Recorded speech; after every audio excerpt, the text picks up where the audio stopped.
श्रीमन्महागणाधिपतये नमः। श्री सरस्वत्यै नमः। श्री गुरुभ्यो नमः। ओम नमो भगवते वासुदेवाय। ओम नमो भगवते वासुदेवाय। ओम नमो भगवते वासुदेवाय। नमस्कार मंडळी, श्रीमद भगवद्गीता चिंतनमाला या उपक्रमामध्ये तुम्हा सगळ्यांचं स्वागत आहे। या उपक्रमामध्ये आपण भगवद्गीतेच्या श्लोकांचं क्रमवार अर्थचिंतन करत असतो आणि अर्थचिंतन करत करत आता आपला दुसरा अध्याय 46 श्लोक इथपर्यंत भाग पूर्ण झालेला आहे। आज 47वा श्लोक बघायचा। कर्मण्येवाधिकारस्ते मा फलेषु कदाचन मा कर्मफलहेतुर्भूर मा ते संगोस्त्व कर्मणी। अत्यंत सुप्रसिद्ध श्लोक आहे, अनेकांना माहिती आहे, पाठ आहे, खूप वेळेला खूप ठिकाणी आपण हा श्लोक ऐकत असतो। आज थोडंसं विवेचन त्याच्याबद्दल करायचं। तर भगवंत म्हणाले की कर्मण्येवाधिकारस्ते, कर्मणी एव अधिकारः ते, तुझा फक्त कर्मावर अधिकार आहे। अधिकार म्हणजे काय? अधिकार हा शब्द हक्कवाचक पण होतो आणि अधिकार हा शब्द योग्यतावाचक पण होतो। आपण मागे एकदा बोललो हा विषय। म्हणजे 4थीच्या मुलाला 5वीच्या वर्गात बसण्याचा अधिकार आहे का? कारण 4थीच्या मुलाला 5वीच्या वर्गामध्ये बसण्याची योग्यता प्राप्त आहे। त्यांनी 4थीची परीक्षा पास केली आहे म्हणून तो योग्य आहे 5वीच्या वर्गात बसायला। तसं भगवंत म्हणाले की तुला कर्माचा अधिकार आहे, म्हणजे कर्म करण्याची योग्यता तुझ्याकडे आहे। मग कर्म करण्याची योग्यता म्हणजे काय? तर मनुष्य सोडून इतर जे काही पशु पक्षी प्राणी जे सगळे आहेत ते सगळे फक्त नैसर्गिक प्रेरणांप्रमाणे काम करू शकतात। म्हणजे झाडाने जर पिकलेलं पान गाळलं तर आपण असं म्हणतो की पानगळीची प्रक्रिया झाली, कर्म झालं असं म्हणत नाही। कारण झाडाकडे हा ऑप्शनच नाही आहे पिकलेलं पान गाळायचं की धरून ठेवायचं। पान पिकलं की ते गळणारच आहे, तो ऑप्शन झाडाकडे उपलब्ध नाही। म्हणून ज्याच्यासाठी काही ऑप्शनच नाही त्याला क्रिया म्हणतात आणि ज्या नैसर्गिक प्रेरणांच्या पलीकडे जाऊन आपण काही काम करू शकतो तेव्हा त्याला कर्म म्हणतात। सिंहासमोर जर हरिण आलं तर सिंहाने हरणाची शिकार करणं ही क्रिया आहे, हे कर्म नाही आहे। म्हणून त्याचं पापसुद्धा त्याला लागत नाही, कारण त्याच्या नैसर्गिक प्रेरणेने ते केलेलं आहे आणि त्या नैसर्गिक प्रेरणांना उल्लंघून जाण्याचं सामर्थ्य त्याच्याकडे नाही आहे। आपला देहसुद्धा प्रकृतीच आहे। आपल्या देहामध्ये सुद्धा सगळ्या घटना नैसर्गिक प्रेरणेनेच होतात। भूक लागते, तहान लागते, ह्या नैसर्गिक प्रक्रिया आहेत। उत्सर्जनाच्या क्रिया ह्या नैसर्गिक आहेत। झोप नैसर्गिक आहे, प्राकृतिक गोष्टी आहेत ह्या। कारण आपण सुद्धा प्रकृतीच आहोत ना। जसे पशु पक्षी प्राणी झाडं वेली हे प्रकृती आहे, तसं हा देहसुद्धा प्रकृतीच आहे। मग ह्या देहामध्ये सुद्धा घडणाऱ्या सगळ्या घटना प्राकृतिकच आहेत।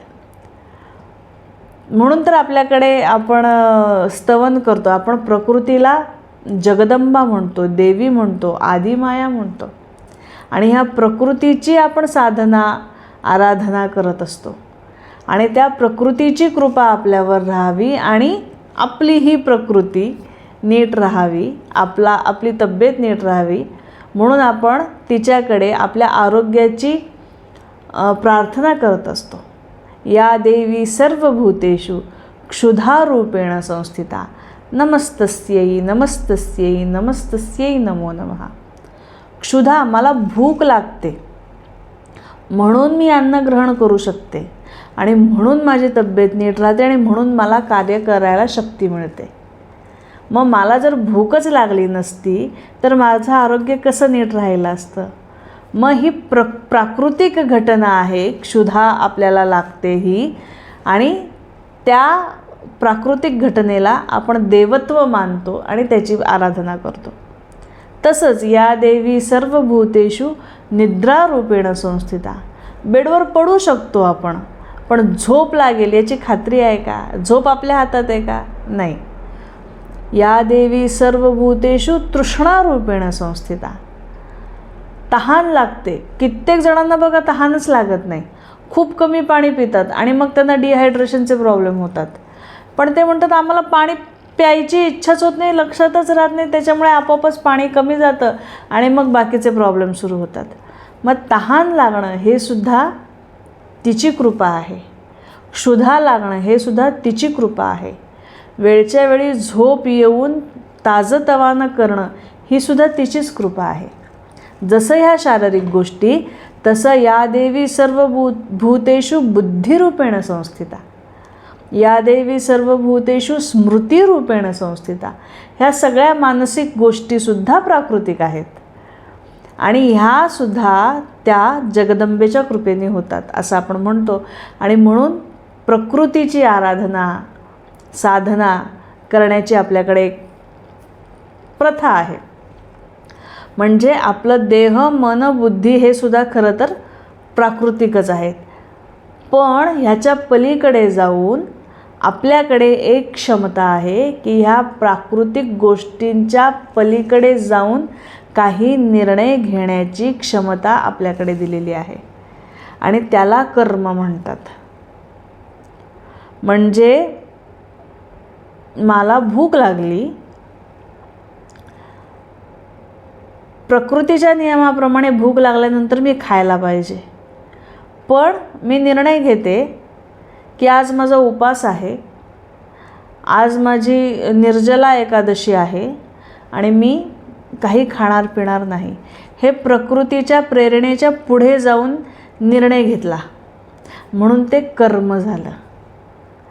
प्रकृतीच्या प्रेरणेनुसार जे घडतं त्याला क्रिया म्हणतात आणि त्याच्या पलीकडे जाऊन जे काम केलं जातं त्याला कर्म म्हटलं जातं. आणि हे कर्म करण्याची योग्यता, पात्रता फक्त मनुष्याकडे आहे. आणि म्हणून भगवंत म्हणाले की तुला फक्त कर्म करण्याचा अधिकार आहे किंवा तुला फक्त तुला कर्म करण्याचा अधिकार आहे असं म्हणलं तर जास्त योग्य होईल. तुला फक्त कर्म करण्याचा अधिकार आहे म्हणण्यापेक्षा फक्त तुलाच कर्म करण्याचा अधिकार आहे. बाकी पशुपक्षी झाडंवेलींना कर्म करण्याचा अधिकार नाही, त्या भोगयोनी आहेत, त्यांच्याकडे क्रियामानाचं स्वातंत्र्य नाही आहे. आपल्याला क्रियामानाचं स्वातंत्र्य आहे. आपल्यासमोर उपलब्ध असलेल्या गोष्टींपैकी चॉईस करायचं सामर्थ्य आपल्याला दिलेलं आहे किंवा ते एक टूल आपल्याकडे भगवंताने दिलेला आहे. कुठली गोष्ट करायची की नाही करायची असेल तर कशा पद्धतीने करायची, कधी करायची, हे निर्णय घ्यायला आपण स्वतंत्र आहोत. त्याची फळं जी येतील तेही पुन्हा आपल्यावरच येतात, ते आपल्याला भोगावंच लागणार आहे, चांगले असू दे वाईट असू दे. पण क्रियामानाचं स्वातंत्र्य भगवंताने आपल्याकडे दिलेलं आहे. आणि म्हणून भगवंत म्हणाले फक्त तुझ्याकडेच हा अधिकार आहे, फक्त तुझीच योग्यता आहे कर्म करण्याची. मग जर तुझ्याकडे ही कर्म करण्याची पात्रता आहे तर त्यानुसार तू निष्काम कर्म कर. का ते पुढच्या श्लोकामध्ये स्पष्ट होईल. भगवंत म्हणाले कर्मावर तुझा अधिकार आहे पण मा फलेषु कदाचन. फलावर तुझा अधिकार नाही आहे. फलावर का अधिकार नाही? कारण फल कुठे येणार आहे? प्रकृतीमध्ये येणार आहे. मग प्रकृतीची कुठलीही गोष्ट ना ही स्वतंत्र असत नाही, अनेक घटकांवर अवलंबून असते. कुठलीही गोष्ट घ्या, प्रकृतीमधली कुठलीही गोष्ट घ्या, ती स्वतंत्र नसते. अनेक गोष्टी त्याच्यावर इम्पॅक्ट करत असतात, अनेक गोष्टींचा परिणाम त्याच्यावर होत असतो आणि त्या सगळ्या गोष्टींच्या परिणाम स्वरूप ती घटना घडत असते. अगदी पाऊससुद्धा बघा ना, ऊन चांगलं पडलं, वाफ छान झाली तर ढग तयार होणार आणि तर पाऊस पडणार. पाऊस चांगला झाला तर धान्य चांगलं येणार. म्हणजे ह्या सगळ्या एकमेकामध्ये गुंतलेल्या क्रिया असतात. एकावर एक ह्या क्रिया गुंतत असतात आणि म्हणून ह्या सगळ्याचा एकत्रितपणे परिणाम आपल्याला कुठल्याही घटनेमध्ये दिसत असतो. मग जेव्हा तुम्ही कर्म करता त्या कर्माला तुम्ही असं म्हणता की मी अमुक प्रकारचं कर्म केलं आणि मला अमुक प्रकारचं फल मिळालं पाहिजे, तर फक्त तुमच्या कर्मावर ते फल अवलंबून नाही ना, त्यावर इतर गोष्टी जेव्हा परिणाम करतात तेव्हा फलाचं स्वरूप बदलू शकतं आणि ते कसं बदलेल, कुठल्या गोष्टी त्याच्यावर परिणाम करतील हे तुमच्या हातात नाही, हे तुमच्या अधिकारात नाही, ते तुमच्या क्षमतेच्या बाहेरची गोष्ट आहे. म्हणजे आता आत्ताचं चंद्रयान आपलं खरं तर यशस्वी झालं, पण ह्याच्या आधी एकदा आपण चंद्रयानाचा प्रयत्न केला होता. अगदी चंद्रापर्यंत जाऊन शेवटच्या क्षणी शेवटच्या काही मिनटामध्ये संपर्क तुटला यानाशी. तिथे काही यांत्रिक बिघाड झाले असतील, तिथे काही वेगळ्या अजून गोष्टी घडल्या असतील ज्या तुमच्या हातात नाहीत. तुम्ही त्या सगळ्याचं कॅल्क्युलेशन करून तुमच्याकडनं जे बेस्ट करता येत होतं ते तुम्ही केलं, पण तरी तिथे गेल्यानंतर काय घडेल हे तुमच्या हातात नसतं. बियाणं पेरणं आपल्या हातात आहे, पण पाऊस पाडणं आपल्या हातात नाही आहे. पीक चांगलं येणं आपल्या हातात नाही. रोप लावणं आपल्या हातात आहे, पण ते रोप चांगलं वाढेलच त्याची सगळी निगराणी घेतल्यानंतरसुद्धा हे आपल्या हातात नाही आहे. कारण त्याच्यावर अनेक गोष्टी, त्या खत जे घातले ते खत कशा प्रकारचं आहे, जे रोप आहे ते किती चांगल्या क्वालिटीचं आहे, त्याला ऊन किती लागते, त्याला गरजेपेक्षा जास्त ऊन लागते का कमी ऊन, कितीही काळजी घेतली तरी त्याच्यामध्ये थोडंफार मागे पुढे होऊ शकतं आणि परिणाम आपल्या अपेक्षेपेक्षा वेगळा येऊ शकतो. कारण ह्या सगळ्या प्राकृतिक घटना एकमेकांच्या साखळीमध्ये गुंतलेल्या असल्यामुळे कुठल्या गोष्टीच्या परिणामस्वरूप काय घडेल हे आपण सांगू शकत नाही. त्याच्यामुळे कर्म करण्याचा अधिकार तर भगवंत म्हणाले तुझ्याकडे आहे, पण कर्माचा जो परिणाम येणार आहे, कर्माचं जे फल येणार आहे त्याच्यावर मात्र तुझा अधिकार नाही. म्हणजे आपण रस्त्याने जाताना छान गाडी चालवतो, पण म्हणून आपला अपघात होणारच नाही हे आपण खात्रीने नाही सांगू शकत. दुसरा कोणीतरी येऊन आपल्याला धडकू शकतो.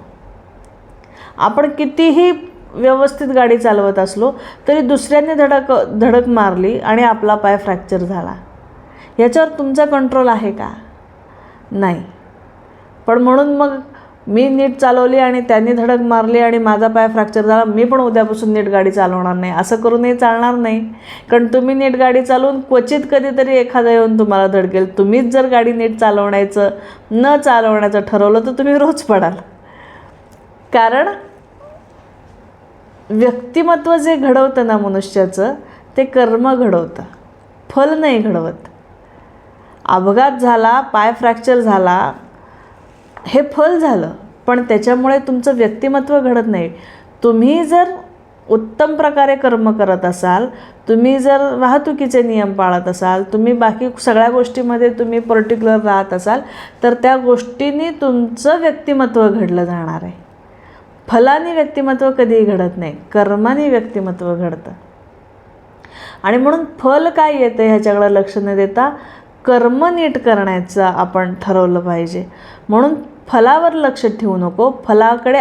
फलावर तू जर फोकस नाही केलास तर तुझं कर्म जास्त उत्तम होईल असं भगवंत म्हणाले. कारण फलावर फोकस करून उपयोग काही नाही आहे, तुझ्या हातात काही नाही आहे. मग तिथे जी तुझी ऊर्जा वाया जाणार आहे की नाही फलाचा विचार करताना, ती ऊर्जा वाया न घालवता तू कर्मावर लाव, म्हणजे कर्माचा दर्जा सुधारेल. हो की नाही? डायव्हर्ट होतात ना गोष्टी, डायव्हर्ट होतात. कर्माकडे पण एनर्जी द्यायची आणि फलाकडे पण एनर्जी द्यायची. मग आपली एनर्जी विभागली गेली. मग कर्माकडे, आणि इथली एनर्जी वायाच जाणार आहे, कारण हे फक्त विचारच होणार आहेत. हाती काही येईलच याची शाश्वती नाही. कदाचित खूप चांगलं येईल, कदाचित खूप वाईटही येईल, पण तो विचार करा किंवा नका करू हे आपोआप येणारच आहे. इथं एनर्जी वाया जाणार आहे. तीच एनर्जी जर इथे लावली, सगळी कर्मामध्ये लावली, तर कर्माचा दर्जा सुधारणार आहे. म्हणजे एक उदाहरण बघू आपण. एक चित्रकार असतो, गावामध्ये तो राहत असतो आणि तो त्याच्या आनंदासाठी त्याला आवडतं चित्र काढायला, म्हणून तो चित्र काढत असतो. आणि अशी अनेक चित्र काढून त्यांनी आपल्या घरामध्ये ठेवलेली असतात. एक शहरातला माणूस जातो गावामध्ये आणि त्या माणसाशी त्याची ओळख होती, त्या चित्रकाराशी त्याची ओळख होते आणि त्या चित्रकाराच्या घरी हा जातो. ओळख झाल्यामुळे चहा पाण्याला तो बोलवतो आणि त्याच्या घरी जाऊन ही सगळी चित्र तो बघतो आणि त्याला ती चित्र इतकी आवडतात. तो म्हणतो की किती सुंदर चित्र आहेत ही, मला ही सगळी विकत द्याल का तुम्ही? मी आत्ताच छान मोठा बंगला बांधला आहे शहरामध्ये, त्या बंगल्यामध्ये मी तुमची चित्र सगळी सजवीन, मला द्याल का? आणि ह्याची किंमत तुम्ही सांगाल ती मी तुम्हाला देईल. आता चित्रकार हा व्यावसायिक नसतोच, त्यांनी फक्त आनंदासाठी चित्र काढलेली होती, त्याच्यामुळं त्याला त्याची किंमत किती लावायची हे सुद्धा माहीत नव्हतं.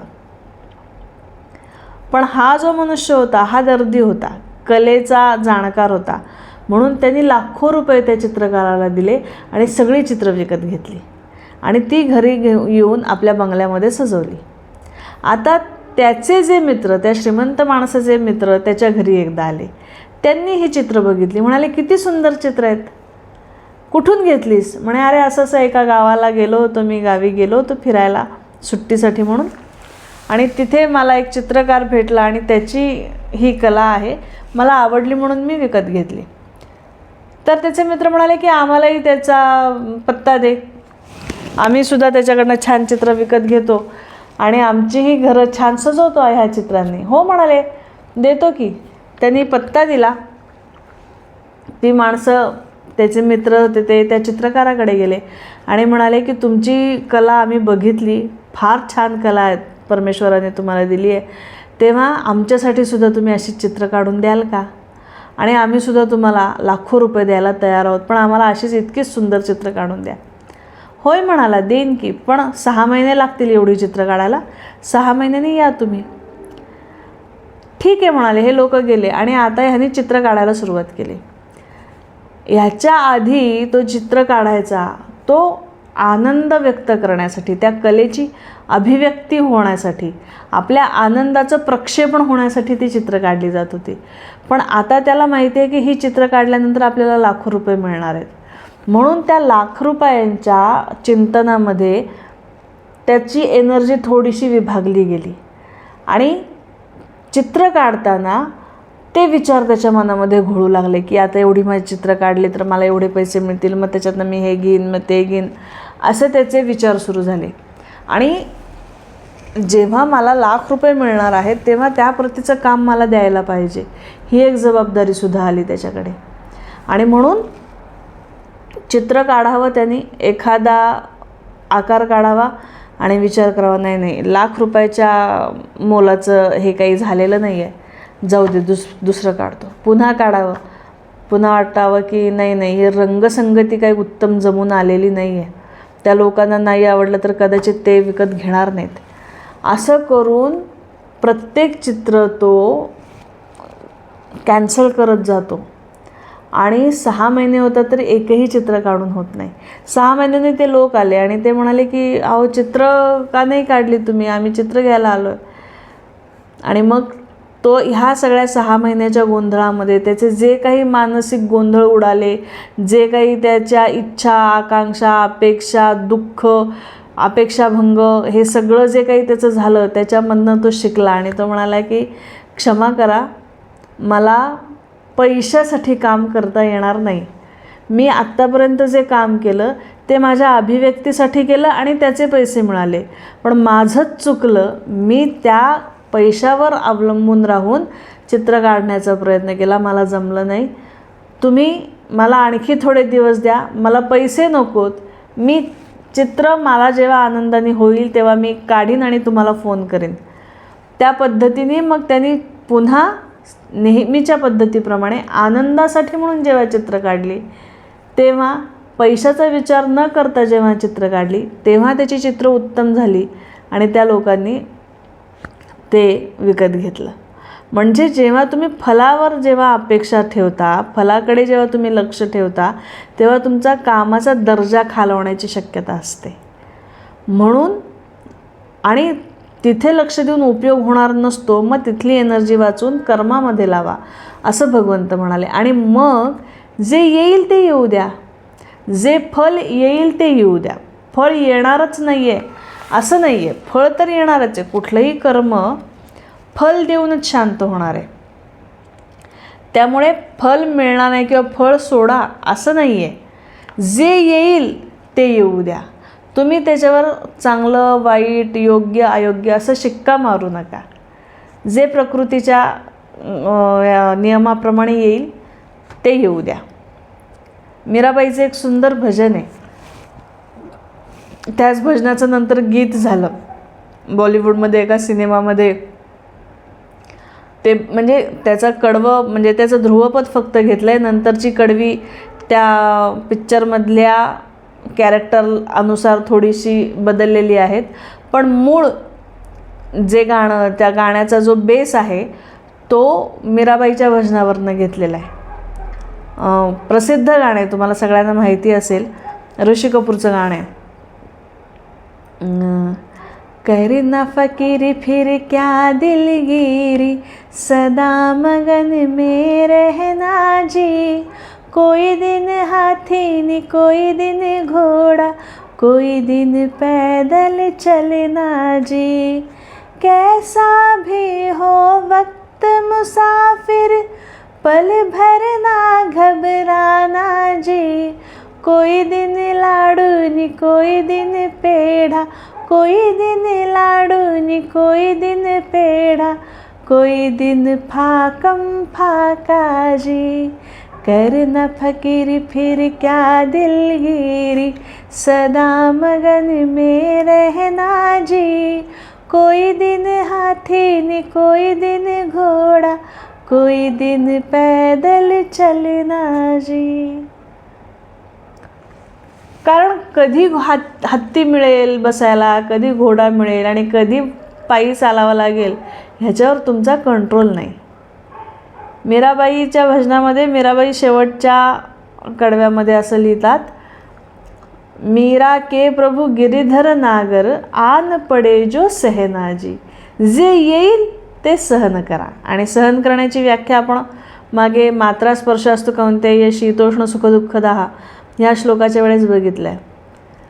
सहनम सर्व दुःखानाम अप्रतिकारपूर्वकम, चिंता विलापरहितम सा तितिक्षा निगद्यते.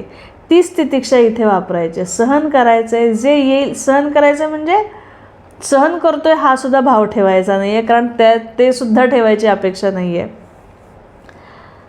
कर्मणी एव अधिकारहते मा फलेषु कदाचन. फळावर तुमचा अधिकार नाही. पुढे भगवंत म्हणाले, मा कर्मफल हेतुर्भू. म्हणजे कर्मफलाचा हेतूसुद्धा तू होऊ नकोस. कर्मफलाचा हेतू होणे म्हणजे काय, तर एखाद्या चांगल्या कामाचं श्रेय आपण घेणे किंवा एखाद्या वाईट कामाचं अपयश आपण घेणे. दोन्ही यश अपयश दोन्ही आपण घेणे आणि या यशासाठी आपण जबाबदार आहोत आणि या अपयशासाठी सुद्धा आपण जबाबदार आहोत. हे स्वतः आपण त्याचं यश अपयश घेणे, ह्याला म्हणायचं कर्मफलाचा हेतू होणे. कर्मफलाचा हेतू का होऊ नकोस, कारण कर्मफल जसं आपण आत्ता म्हणाला की अनेक घटनांवर अवलंबून आहे. आपल्याला दिसताना एक गोष्ट दिसत असेल, दिसताना आपण एखाद्या गोष्टीसाठी एखाद्या गोष्टीचं वरकरणी श्रेय घेऊ शकतो असं दिसत असेल, तरी त्याच्या मागे असणाऱ्या अनेक छुप्या घटना आपल्या लक्षात येत नाहीत. म्हणजे एक असं उदाहरण बघू की दुपारची वेळ आहे आणि घराची बेल वाजते आणि एक गरीब बाई दारासमोर उभी आहे आणि तिने सांगितलं की ताई खूप भूक लागली आहे, काही जेवायला असेल खायला असेल तर द्या. घरामध्ये पोळी भाजीचा स्वयंपाक तयार होता. मी तिला 2-3 पोळ्या आणि भाजी दिली. आता ही एक घटना घडली. आता ह्या घटनेचा मी श्रेय सहज वरकरणी घेऊ शकते की मी आज एक चांगलं काम केलं, मी आज एका स्त्रीला, एका उपाशी स्त्रीला अन्नदानाचं काम केलं, तिचं पोट भरण, हा एक सात्विक अहंकार मनामध्ये आला. पण खरंच मी दिलं आहे का, किंवा खरंच पूर्णपणे स्वतंत्र हा माझा निर्णय आहे का, त्या गोष्टीच्या मागे अनेक पैलू असतात. म्हणजे पहिली गोष्ट तर ही की मी त्यावेळेला जाणार होते बाहेर दुकानामध्ये, पण मुलगा म्हणाला आई तू जाऊ नकोस, मी मित्राकडे चाललो, येताना मी दुकानातलं सामान घेऊन येतो, तू घरात थांब, तू काही बाहेर पडायची तकतक करायची गरज नाही, तू घरात थांब. म्हणजे पहिलं श्रेय मुलाला जातं की त्यांनी मला घरात थांबवलं म्हणून मी तिला देण्यासाठी घरात उपलब्ध होते. एक. दुसरी गोष्ट, नवऱ्याने घरामध्ये सगळं अन्नधान्य भरून ठेवलेलं आहे म्हणून स्वयंपाक करता आला. घरामध्ये सगळं अन्नधान्य देण्याची, ठेवण्याची जबाबदारी यजमानांची आहे. त्यांनी ती यजमानांनी जबाबदारी पूर्ण केलेली आहे म्हणून मी घरात असलेल्या, उपलब्ध असलेल्या अन्नधान्यामध्ये स्वयंपाक करू शकले. ही एक बाजू झाली. तिसरी बाजू अशी झाली की माझी शारीरिक क्षमता चांगली आहे, मी उठून स्वयंपाक करू शकते. आता हे सगळं जरी असतं आणि मी आजारी असते तर मी स्वयंपाकच कदाचित केला नसता, पण मी स्वयंपाक का करू शकले, कारण माझी प्रकृती उत्तम आहे. ही एक बाजू झाली. बरं, सकाळपासून घरामध्ये किंवा आजूबाजूला काहीही विषण्ण करणाऱ्या घटना घडलेल्या नाही आहेत जेणेकरून माझं मन अस्थिर होईल किंवा मी निराश होईन, असंही काही झालं नाही. माझं मानसिक आरोग्य पण चांगलं आहे, त्याच्यामुळे समोर आलेल्या व्यक्तीला देण्याची मला इच्छा झाली, किंवा मी माझ्या चिंतेत असते तर कदाचित नाही आहे बाई काही, जा पुढे म्हणून मी दार पण लावू शकते. म्हणजे माझी शारीरिक प्रकृती चांगली आहे, माझी मानसिक प्रकृती चांगली आहे, मी घरामध्ये उपलब्ध आहे, माझ्या घरामध्ये यजमानांनी अन्नधान्य भरून ठेवलेलं आहे म्हणून मी स्वयंपाक करू शकलेले आहे.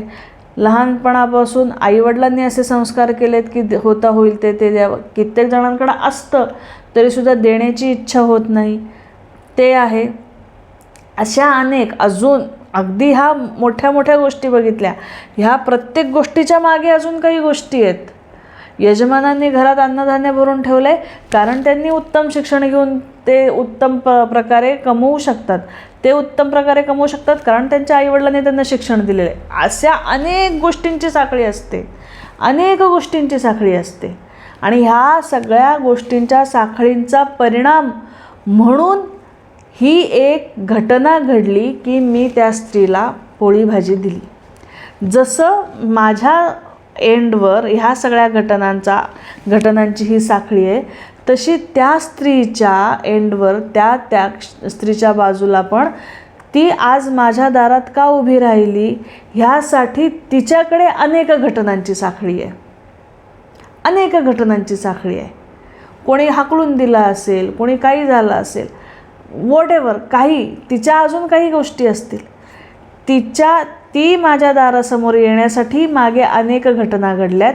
माझ्या घरात पोळी भाजी तयार होऊन मी तिला देण्यासाठी मागे अनेक घटना घडल्यात. ह्या दोन व्यक्ती एकमेकांसमोर आल्या आणि एकाने दिलं, एकाने घेतलं. ह्याचं यश नाही आणि ह्याचंही अपयश नाही. दिल्याचं ह्याला श्रेय नाही आणि घेतल्याचं ह्याला किंवा कमीपणा नाही. ती एक घटना अनेक घटनांच्या परिणामाची, अनेक घटनांचा परिपाक आहे, परिपाकाचा परिणाम आहे ती घटना. म्हणून कुठल्याही गोष्टीचं आपल्याला वाटत जरी असलं ना की ही गोष्ट आपण चांगली केली आहे, तरी ती पूर्णतः आपल्यावर अवलंबून नसते, अनेक घटकांवरती अवलंबून असते.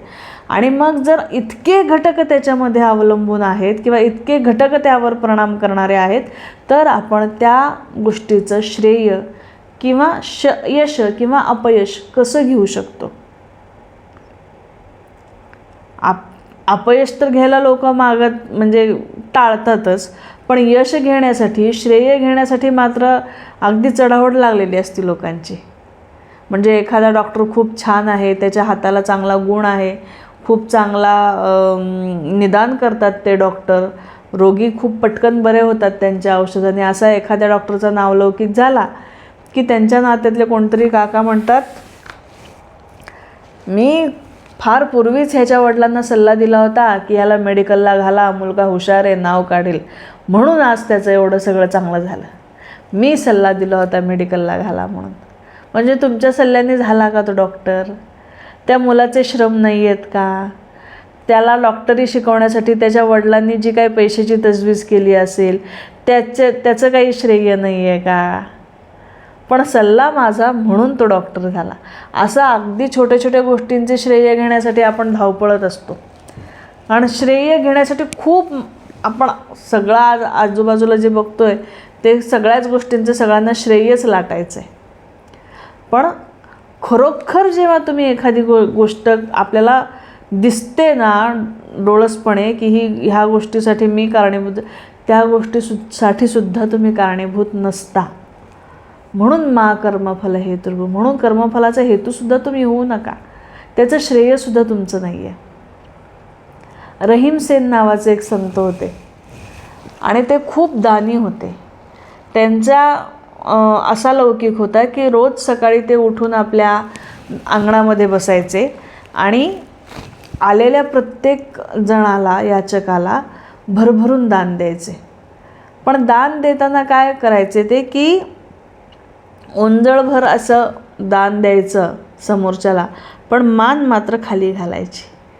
याचकाच्या डोळ्यामध्ये बघायचं नाही, त्याला दान द्यायचं, जे हवं ते द्यायचं, भरपूर द्यायचं, पण त्याच्याकडे बघायचं नाही, अशी त्यांची पद्धत होती. आणि हे जे रहीमसेन म्हणून संत होते, हे संत जे होते ते तुलसीदासांचे समकालीन होते. तर तुलसीदासांना एकदा हे लक्षात आलं किंवा तुलसीदासांपर्यंत ही गोष्ट पोहोचली की रहीमसेन दान तर देतात पण समोरच्याकडे बघत नाहीत, मान खाली घालतात आणि दान देतात. आणि म्हणून तुलसीदासांनी एक दोहा लिहून त्यांना पाठवला रहीमसेनांना आणि प्रश्न विचारला.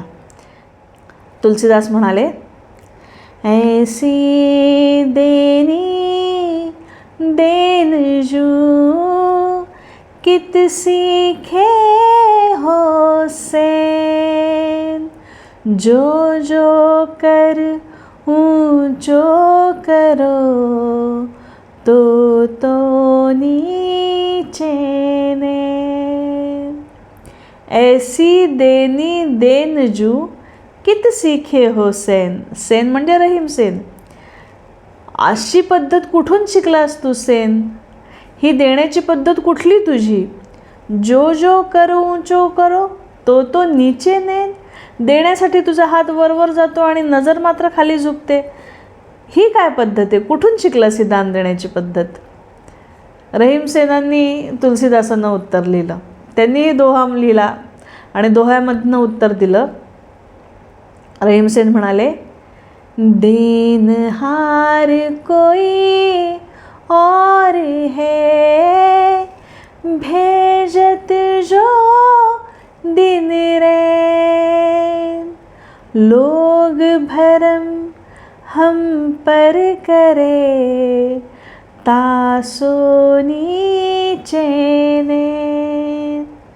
देनहार कोई और है, भेजत जो दिन रेन.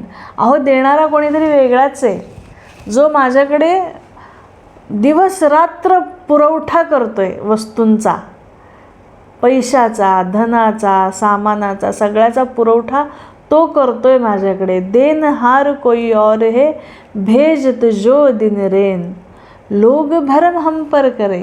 पण लोकांना वाटते की मीच देतोय, लोक मला दानी समजतायत आणि माझं जे श्रेय नाही आहे ते श्रेय लोक मला देत आहेत आणि म्हणून मला लाज वाटते. त्यांना असं वाटतंय की मी दानी आहे, पण मला तर माहिती आहे ना की हे श्रेय माझं नाही आहे. त्यांनी पाठवले म्हणून मी देतो, त्यांनी पाठवलंच नसतं तर मी कुठून दिलं असतं. लोग भरम हम पर करे, तासो नीचे नेन, म्हणून माझी नजर खाली जाते, याचकाच्या डोळ्याला डोळा भिडवून बघण्याची हिम्मत माझी होत नाही, कारण माझं नसलेलं श्रेय ते मला देतात. आणि म्हणून भगवंत म्हणाले, मा कर्मफल हेतुर्भू, कर्मफलाचा हेतूसुद्धा होऊ नकोस. दिसताना दिसत असलं, आपल्या अल्पमतीप्रमाणे आपल्याला जर वाटत असलं की ह्या गोष्टीचा कर्ता मी आहे, ह्या गोष्टीचं श्रेय मला मिळालं पाहिजे, तरी ते तुझं नाही, टेक्निकली तुझं नाही आहे. आपण हा श्लोक किंवा निष्काम कर्म जेव्हा आपण अभ्यासतो तेव्हा आपल्याला असं वाटतं की भगवंत आपल्याला खूप मोठा त्याग करायला सांगत आहेत, की कर्म करा, फळाची इच्छा करू नका, कर्मफलाचं श्रेय घेऊ नका, असं काहीतरी फार महान दिव्य वगैरे भगवंत आपल्याला करायला सांगतात. नाही, टेक्निकली तुम्ही घेऊ शकत नाही.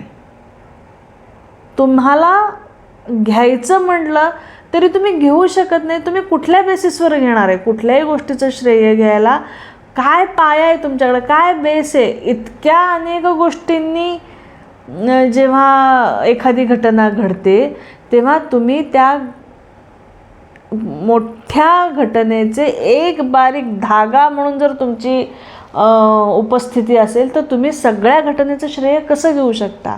टेक्निकली तुम्ही घेऊ शकत नाही. फळावर अधिकार तुम्ही सोडा, तुम्ही टेक्निकली फळावर अधिकार दाखवू शकत नाही. फळाची अपेक्षा सोडा, कारण टेक्निकली तुमच्या अपेक्षेवर काहीच ठरलेलं नाही आहे. मग तुम्ही सोडण्यात, ज्याच्यावर माझा कंट्रोलच नाही ते सोडण्यात काय आला आहे मोठेपणा? आणि ज्या कर्माच्या श्रेयाचा मला अधिकारच नाही त्याचं श्रेय सोडण्यात तरी मला काय मोठेपणा आहे? म्हणजे टेक्निकली हा श्लोक इतका सुंदर आहे, इतका सुंदर आहे. इथे कुठेही त्याग, दिव्यता, महानता अशा कुठल्याही गोष्टी नाही आहेत.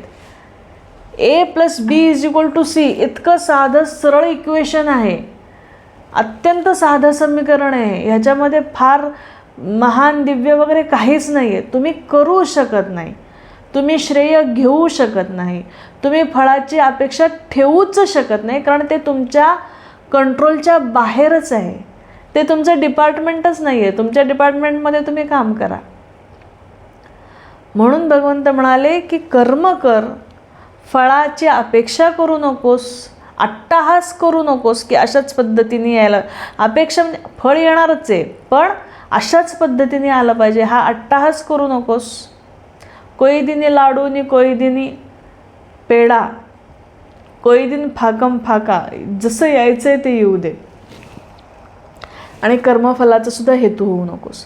मग एवढं सांगितल्यानंतर सगळ्यात महत्त्वाचा पुढचा भाग, लास्ट जो काय सेंटेन्स आहे किंवा अर्धा श्लोक आहे शेवटचा, त्याच्यामध्ये म्हणाले, माते संगोस्त्व कर्मणी, अकर्मण्यतेकडे सुद्धा झुकू नकोस. कारण माणूस इतका चाणाक्ष आहे, माणूस म्हणेल की कर्म करायचं, फलाकडे लक्ष द्यायचं नाही, कर्मफलाचा हेतू व्हायचं नाही, त्याचं श्रेय घ्यायचं नाही, मग मी कर्मच करत नाही. मग जर कर्माकडनं आलेला कुठलाच मला परिणाम मिळणार नाही आहे, श्रेयसुद्धा मिळणार नाही आहे, तर मग मी कर्मच करत नाही. हा धोका लक्षात घेऊन भगवंतांनी पुढे सांगितलं आहे, माते संगोस्त्व कर्मणी, अकर्मण्यतेकडे जाऊ नकोस. का जाऊ नकोस? कारण माणसाचा मुळात स्वभाव काय की कर्म करीन तर फळ चाखीनच, आणि फळ चाखायला मिळणार नसेल तर कर्मच करणार नाही. आणि म्हणून अकर्मण्यतेकडे मनुष्य झुकू शकतो. म्हणून भगवंत म्हणाले की हा विचारसुद्धा करू नकोस, तू कर्म टाकण्याचा विचारसुद्धा करू नकोस, कारण कर्म मनुष्य टाकूच शकत नाही. तिसऱ्या अध्यायात येणार आहे तो भाग, नाही कश्चित क्षणमपि जातु तिष्ठत्य कर्मकृत. मनुष्य कर्म टाकूच शकत नाही. का टाकू शकत नाही? पुन्हा त्याला टेक्निकल कारण आहे, कारण मनुष्य हा देह, हे मन, बुद्धी प्राकृतिक आहे आणि प्रकृती ही गतिशील आहे. आपण अन्नमय कोशाचा भाग जेव्हा बघितला तेव्हा आपण बघितले की प्रत्येक क्षणाला गोष्टी बदलत आहेत. नासतो विद्यते भावो हा सुद्धा भाग आपण तेव्हा बघितला. प्रत्येक क्षणाला गोष्टी बदलत आहेत. प्रत्येक क्षणामध्ये प्रकृतीमध्ये स्थित्यंतर होते आणि जर तुम्ही ह्या प्रकृतीचे भाग आहात तर तुमच्यामध्ये सुद्धा स्थित्यंतर सतत होणारच आहेत. म्हणजे क्रिया घटना घडणारच आहेत. पण त्या मी करणार नाही म्हटलं तर काय होईल? एकतर मी कर्म करणार नाही म्हटल्यानंतर काय होणार? आळस, निद्रा, प्रमाद ह्या गोष्टी वाढीला लागतील, जेणेकरून तमोगुण वाढेल आणि तमोगुणाच्या मार्फत मी उपभोग घेईन ना तमोगुणाचा, आळसाचा, सुखाचा, आरामाचा उपभोग घेईन. म्हणजे तमोगुणाच्या थ्रू मी उपभोग घेतला. जर कर्मफलाच्या हेतूचं श्रेय जर मी घेतलं, कर्मफलाचं जर श्रेय मी घेतलं तर, किंवा कर्माचं श्रेय मी घेतलं तर काय होईल? तर मी माझ्यामधला रजोगुण वाढेल आणि रजोगुणाचा उपभोग माझ्याकडनं होईल आणि मी खूप महान आहे, मी नुसतंच कर्म करतो पण कर्मफलाची आशा करत नाही, मी श्रेयाची आशा करत नाही, मी फक्त निस्पृहपणे कर्म करतो, असं जरी नुसतं म्हणत गेलं ना तरी त्यांनी सात्विक अहंकार वाढेल. कारण मी हे करतो म्हणायची गरज नाही, तुझ्याकडे दुसरं ऑप्शनच नाही आहे. त्याच्यामुळं मी हे करतो. पाणी जर म्हणेल मी वाहतो, पाण्याकडे ऑप्शनच नाही आहे वाहण्याशिवाय. त्याच्यामुळे पाण्याला अहंकार येणार नाही, कारण तो दुसरं काही करूच शकत नाही आहे. जर मी कर्म करतो आणि त्याग करतो असं जर मी म्हटलं तर माझा सात्विक अहंकार वाढणार आहे. मुळात तुझ्याकडे ऑप्शनच नाही आहे. मग तमोगुण, रजोगुण आणि सत्वगुण ह्या तिन्ही गुण वाढीला लागतील. ह्यापैकी एक ना एक, ह्या तिन्हीपैकी कुठला तरी गुण वाढीला लागणार आहे.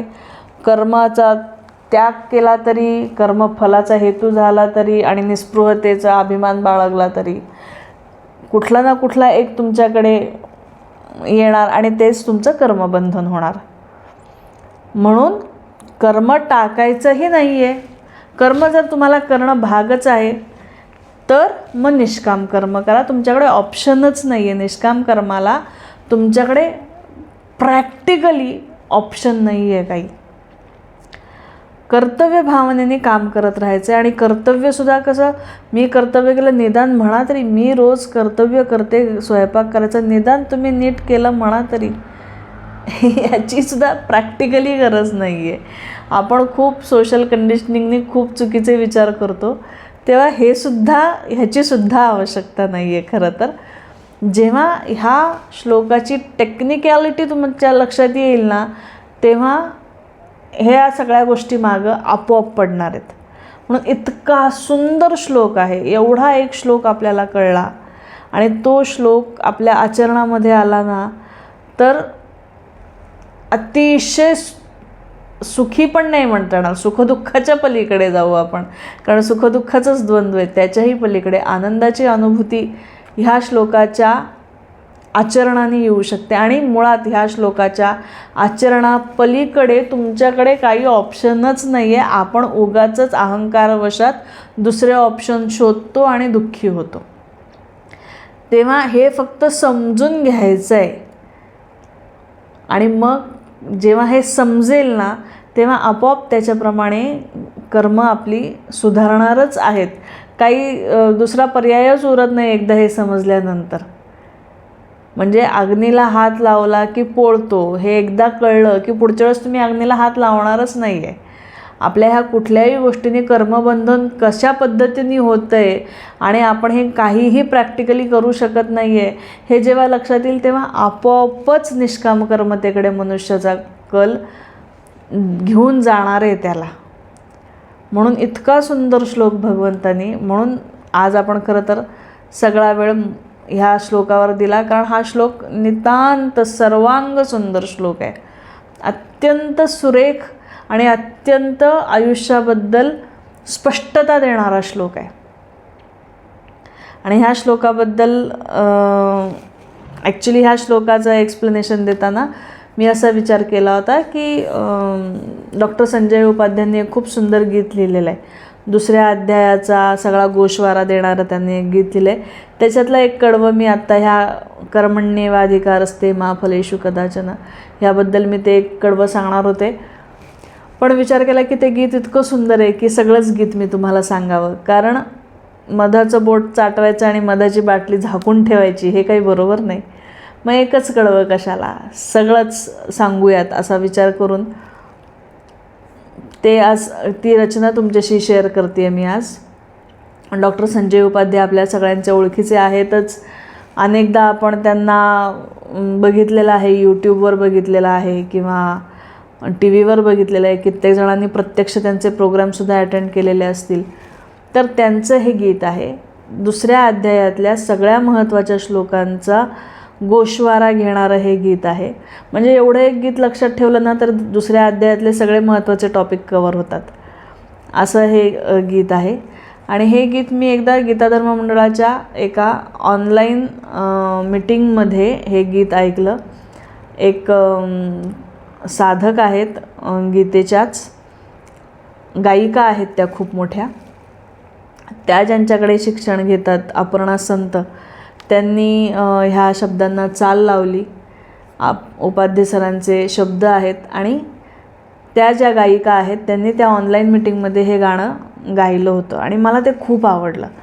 म्हणून मग मी आमच्या वर्गशिक्षकांशी संपर्क साधून ते गाणं त्यांच्याकडून मिळवून घेतलं आणि ते गाणं मी आज तुमच्याशी शेअर करते. मूळ चाल त्या ज्या गायिका आहेत मोठ्या त्यांनी गायली. ती चाल थोडीशी मी मला सोपी जावी या पद्धतीने थोडीशी मॉडिफाय केली आहे. संगीतकाराचा अपमान करण्याची इच्छा नाही, प्राज्ञा नाही, पण मला माझ्या काही लिमिटेशन आहेत. मला त्यांच्या इतकं सुंदर गाता येणार नाही, मी काही गायिका नाही. तेव्हा मला जसं सोपं जाईल त्या पद्धतीने मी थोडंसं चालीमध्ये मॉडिफिकेशन केलं आहे. पण चाल महत्त्वाची आहेच, पण त्याहीपेक्षा शब्द महत्त्वाचे आहेत आणि ते शब्द मला तुमच्यापर्यंत पोचवायचे आहेत. म्हणून मी आज ही रचना तुमच्या पुढे सादर करते. इतकी सुंदर रचना आहे. एक एक कडवं ऐकताना तुम्हाला एकेका श्लोकाची आठवण येते का बघा.